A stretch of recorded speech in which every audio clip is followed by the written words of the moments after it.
Colby, for taking the time today to chat about our Storyblok implementation for a project that we recently did. Yeah, absolutely. Today we're just going to run through a couple of questions of how the experience was, and really to just go through what you enjoyed working with.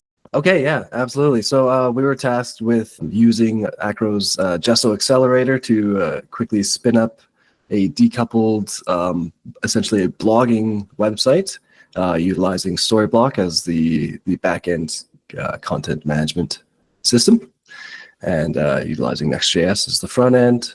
And yeah, that's what we did. Went really well, really smooth. So obviously we've worked with a lot of Drupal in the past. Drupal being a really monolithic system that can take a little bit of time to get set up. I know you've worked with it quite a bit extensively. Your experience switching from doing many of these Drupal projects to Storyblok, what were some of the key differences or things that you found quite refreshing when working with it? Yeah, absolutely. So as you already highlighted, high level, very different in terms of architecture. Drupal much more monolithic.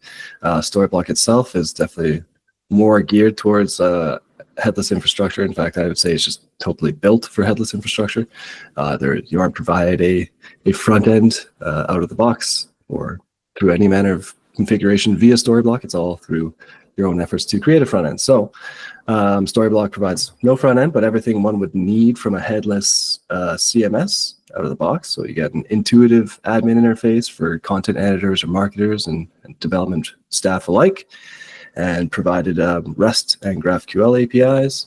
On the Drupal side, you're more so provide Twig templates, integrations, utilizing HTML and CSS for the front end just by default. Definitely some additional modules and configuration are required to provide a properly decoupled experience. Harkening back to the Drupal being more so a monolithic architecture, big difference between the two would be ease of use. Storyblok is much more straightforward to use due to it being a proprietary system. You can't access or modify any of the inner workings or the code. What you see is what you get. On the other end, Drupal famously and historically has a steep learning curve, and as such is more complex to use, due in part to it being open source, meaning you can access and modify basically anything about it.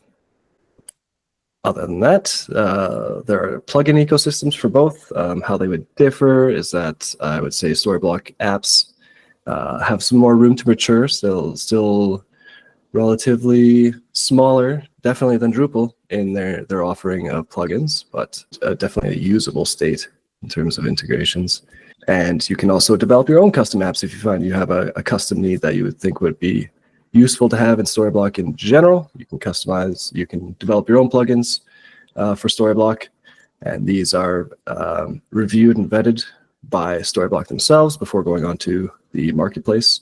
Whereas in Drupal modules, with the open source nature of it, the module system is extremely rich. Anyone can create and host a module. There's definitely a lower barrier to entry for modules, which is why we see it being so rich. But potential for lower quality modules definitely is there. It's more so on developers to vet modules on a case-by-case basis. Awesome. I wanted to touch on two of the things that you brought up. So the first one being that Storyblok is headless. It's essentially designed to have a front-end system so that they can harness and really focus in on the back-end experience and making sure that that's as robust as possible, and then you're able to customize the front-end as much as you'd like. With that in mind, did you find the interface quite user-friendly and intuitive as you were building it out? I know that Drupal, from a certain standpoint, can be quite confusing when you're running through it. So using Storyblok on your end, just building out pages and then being able to explain it to marketing, was it pretty straightforward as you went through that process? Yeah. Even just tearing it away from comparisons with Drupal, I would say Storyblok itself is definitely much more or very approachable, very intuitive. Really didn't need to read a ton of documentation or anything to understand how to use Storyblok and its limitations and its features. Was the API quite easy to work with as well. Yeah. Like there was no hiccups or challenges. I know that if you're trying to use a monolith system and decouple it, there's a whole lot more that goes into it as opposed to something that's designed to be, headless. Decoupled in many ways can be, I like to use the analogy that anything that's headless is decoupled, but not everything that's decoupled is headless. But truly using a headless first system makes it so that it can be so much easier to work with, because they rely on developers and agencies like Acro to build it out. Yeah, absolutely. I would totally agree there. And also Storyblok provides first-class tooling to deal with their API as well. So things like rich text, you're going to get different formats for that across different systems, but they have their own parsers, their own types to really enable you to just get in there and hit the ground running without having to worry about too much manual parsing or worries about typing in your front-end application. So walk me through what you think would be the most important when creating or focused on a migration from a different system, whether it's Drupal or any other platform, and how you tackled it on this project specifically using Storyblok for a lot of that content pages and so forth. Yeah, absolutely. So obviously, as you kind of mentioned, it depends on the system that we're going to be migrating from and the functionality that is provided by that system. But just kind of like a high level list would include schema replication. So your Storyblok space will have to be updated with blocks and fields reflecting the tables and columns respectively of your source system. Source cleanup. So now would probably be a good time during the migration process to remove any unnecessary data and clean up the schema in your source system that you'll be migrating from. And then business logic. So preparing any business logic that lived in your previous content management system for migration, you'd have to be looking at moving those to middleware or microservices or some other abstraction layers, as you can't really do business logic in Storyblok. It's all about content, right? So those would be some high level getting started steps. Tell me a little bit about the concerns that you might have had tackling a completely new system. From your standpoint, you'd never touched Storyblok beforehand, and you built the project out in, we'll call it a month, I think, sometime around there. So Thank you. Pretty close. What were some of these preconceived notions that you had about it that maybe were a little bit like reservations, and whether they were handled? Yeah, absolutely. So biggest one being data fetching, and then like what kind of data to expect and things like that was a consideration and a concern. How hard it would be to configure the backend. Another big one, especially coming from a monolithic system like Drupal. Things are pretty complicated back there, so it could be a lot of onboarding. But thankfully, once we did get in there, and like I previously mentioned, Storyblok, the interface super intuitive, especially if you're coming from WordPress, Drupal, what have you. It's definitely refreshing, a change of pace, much more simplified, much more straight to the point. Everything, here's the things that you need, none of the stuff that you don't.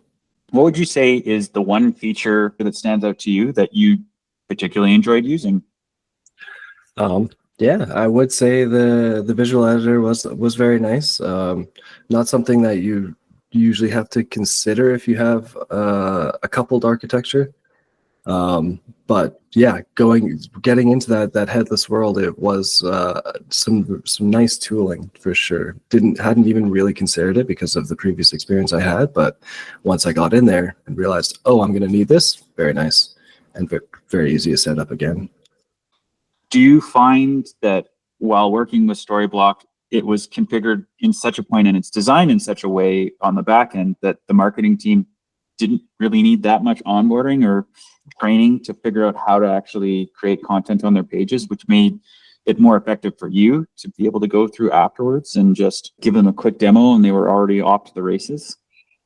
Yeah, great thing to call out here. Some initial efforts, it was noted that, particularly in the visual editor, it could be a little bit confusing crawling through the tree and seeing what components you're editing and things like that. But it was discovered after the fact that of course, Storyblok does provide their own tooling to make things much simpler. So you can do things like just adding fields just specifically for labeling sections or components in some sort of more meaningful way than just this is the component type you're looking at. You can set up what the preview of those components will pull data from. So for example, you select a specific field on that component type, or that block, and that will preview and highlight data from the block as kind of a unique identifier when you're looking at the tree of blocks.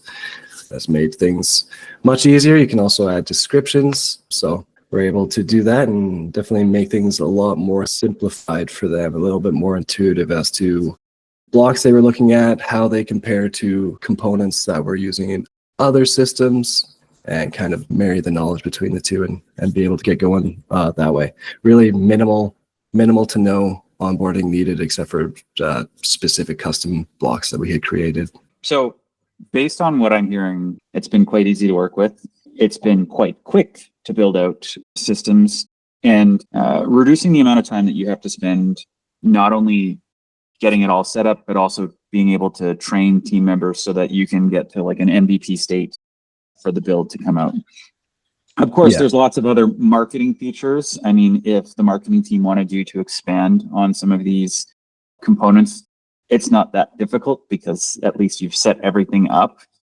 So I think that pretty much wraps up the project that we worked on. It sounds like a lot of the challenges were more so just trying this out for the first time, because this was your first project working with Storyblok, and to be able to go from 0 to 100 in less than a month speaks to how quickly it is, particularly from a cost reduction standpoint, the amount of time that you can just focus on developing and quickly have something available, as opposed to trying to figure out a large system. As we know, the struggles of test failures and all of that fun stuff, one system breaking the front end or the back end or some kind of small update can really add up when it comes to software development. And in this particular case, we don't have to worry about the back end.